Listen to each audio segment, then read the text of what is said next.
I was asked to talk about bubbles. Is the market in a bubble, stock market in a bubble? What's in a bubble? And I just wanted to give you some thoughts about that. And I've got about 10 minutes to do it. And so I want to be quick. Bunch of years ago, I started to think about, well, what is a bubble? What do I mean when I have a bubble? Because I watched a lot of bubbles over my something like 50 years of investing. And I basically thought there were 6 things that made a bubble in my mind, and I'm going to rattle them off, then I'll apply them so that you know what I think. First, how high are prices relative to the traditional measures of prices is a consideration. For example, are PEs high or yields low and that kind of thing. That's a consideration, but it's not what I mean by a bubble. Let's say, for example, you can have prices high, which means returns low, and you can have that go on for a very long time. That doesn't mean a bubble pops. So I'm really looking at whether you get a pop, but still it's an ingredient. So for example, let's say if we were to take the bond yields, the bond yields are at extremely low levels. And so think about bonds as having a multiple. The multiples of bonds are, like 75 times earnings or something, depending on what bond market you're operating in. And so when stocks compete with bonds, they're competing with low returns. And so it's not unreasonable to think that the stock market could have a multiple of 50 times. If bonds have a 75 time multiple, why can't bonds? And that means a low return. So that's one of the considerations, but it's not all.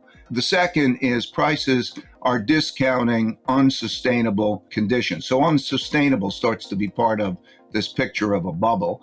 Unsustainable means that by the nature of the buying, whoever is doing the buying and however that supply demand, that means that won't be sustained, and that produces a correction or prices going down. And then there's this speculative element, number 3. So one of those measures of the speculative elements is new buyers in the market. They're attracted in the market. It's the sort of thing where, you go to a cocktail party and people who are never involved in the thing are investing in it. And that could be tech stocks and it could be real estate and whatever, but, they're drawn in, and that there's big bullish sentiment. So everybody wants, not having these things makes you feel dumb, that kind of thing.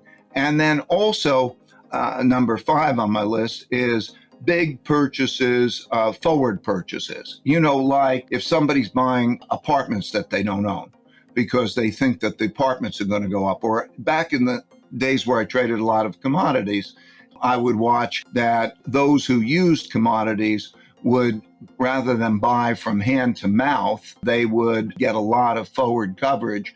In other words, buy inventory to protect themselves against the prices going up. And so when they go from, as we have recently seen in commodities, when they go from not having forward coverage because prices went down and they kept falling and they say, I don't want to own it, to and then it going up and they say, I want to be protected against it going up, that movement causes a lot of buying and so on.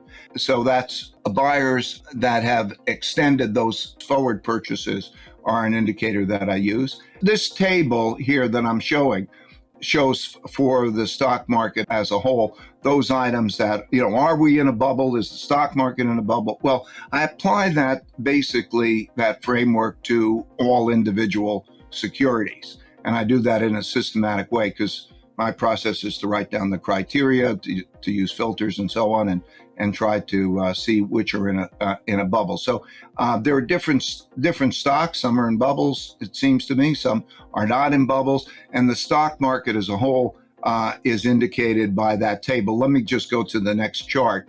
So this chart goes back to 1910, and it shows on an indicator the degree to which we're in a bubble. You can see that it's bubbly and it's not as high as the total bubble, but not as high as it was in 2000, not as high as it was in 1929, but higher than it was in 2007. Let's take a look at the stocks that are in a bubble. A lot of stocks are not in a bubble according to those criteria.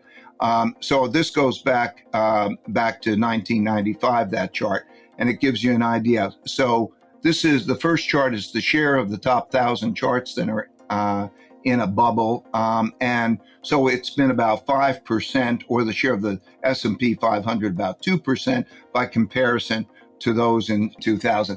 Again, not as high as the 2000 bubble or the 29 bubble, which were comparable, but higher than 2007.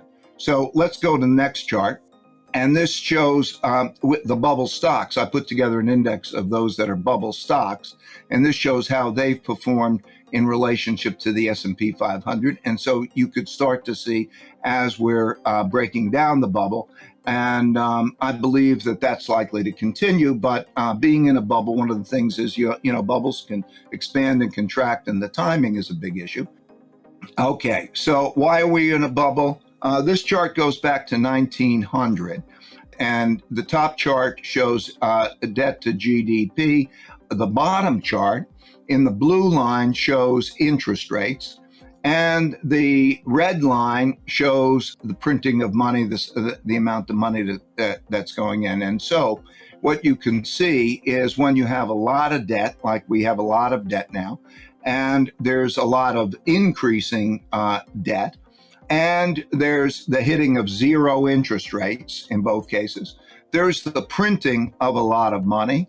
And that's a key element of the bubbles, because they have a lot of liquidity that comes into the market. And then there's a lot of throwing around that money in terms of bidding up all sorts of assets. So you could see that red line. You could see how when the blue line hits zero, the interest rates, 1930, starting in 2008 and since, we've had that movement. Then you see the largest movement now. So a lot of liquidity, a lot of debt financed debt monetization makes for a classic bubble. Other items are new IPOs, with particularly if they have no earnings, high price to revenue, or in many cases, no prospect of making money. Those are bubble considerations too. So I would say you can't say the stock market is in the highest bubble. You can't even say that it's necessarily in a bubble. You have to distinguish which stocks are in a bubble or have been in a bubble from those that are not in a bubble. There are a lot of stocks that aren't. And that bubble is a little bit like the bond market's bubble. So I hope that gave you a little bit of flavor of bubbles and how I look at them and where we are. Thank you.